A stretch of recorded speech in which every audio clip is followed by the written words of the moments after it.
Les objectifs des Umoja Nguvu sont de telle sorte que l'on ne peut pas les étayer ici. Ça peut être difficile de commencer objectif par objectif, mais il y a 3 objectifs principaux.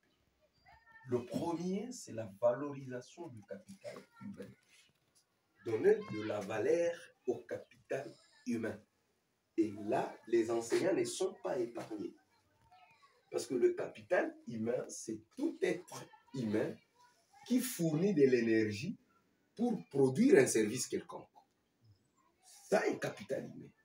Et de ce fait, l'enseignant aussi fournit de l'énergie pour servir la nation, pour former, éduquer, instruire.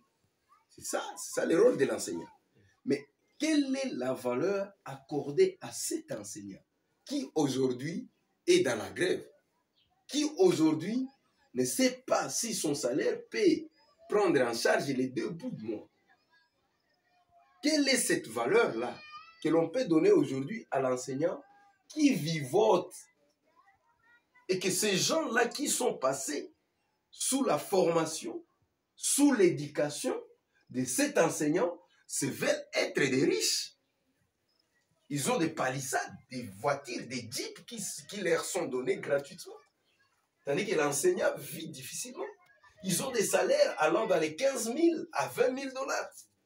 Tandis que l'enseignant, on ne peut que compter ça 50 000. Quelle est la vraie valeur de ces militaires-là qui est en train de mourir actuellement à Mulilo, à Kisengo, mais qui ne touchent que 80 000?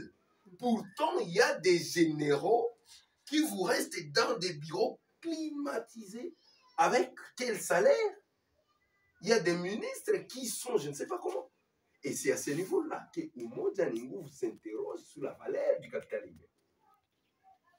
Et comment on peut arriver à redonner au moins le sourire à tous ces agents, à tous ces gens qui servent la nation, qui servent la population, mais qui ne sont pas bien rémunérés, qui ne sont pas encouragés. Il y a ceux-là qui sont enseignants, je l'ai dit, ils sont enseignants parce qu'ils n'ont pas à faire. S'ils avaient à faire, ils laissent. Il y a ceux qui sont militaires parce qu'il y a comme soldat. Parce que s'il laissait, il aura une mauvaise connotation dans la société. Il y a ceux qui sont policiers, oui. Il y a ceux qui sont infirmiers. Mais il y a des classes là que l'on voit. Quand on voit le paiement d'un magistrat, combien était-il supérieur à un enseignant? Combien de temps passe-t-il, lui, en train de travailler qu'un enseignant ne peut pas faire et qu'il n'est pas en train de faire? Cette valeur-là dont nous sommes en train de parler touche aussi la question de la justice sociale.